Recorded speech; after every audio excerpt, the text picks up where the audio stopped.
আনন্দ শোভাযাত্রা, মনোমুগ্ধকর সাংস্কৃতিক অনুষ্ঠান এবং পান্তা ভাতের আয়োজনের মধ্য দিয়ে রাঙ্গামাটির কাপ্তাই উপজেলা প্রশাসনের আয়োজনে অনুষ্ঠিত হল বাংলা নববর্ষবরণ ১৪৩২।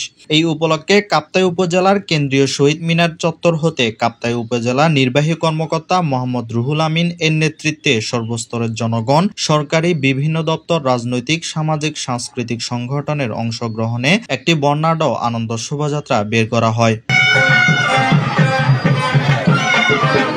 কাপ্তাই উপজেলার সদর বড়ইছড়ি বাজার প্রদক্ষিণ করে শোভাযাত্রাটি উপজেলা সদর শিশু পার্কে এসে শেষ হয়। এ সময় উপজেলার সহকারী কমিশনার স্বরূপ মুহুরী, কাপ্তাই থানার ওসি মোহাম্মদ মাসুদ, রাঙ্গামাটি জেলা বিএনপি সহসভাপতি ডক্টর রহমতুল্লাহ ও যুগ্ম সম্পাদক মোহাম্মদ দিলদার হোসেন সহ বিভিন্ন শ্রেণী পেশার মানুষ অংশ নেন।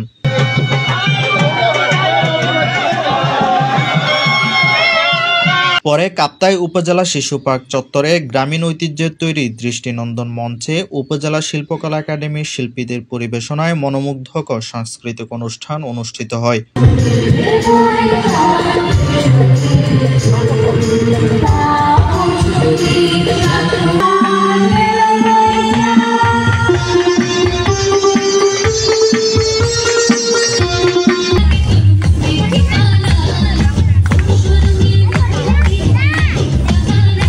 Desk report, Chittagong news.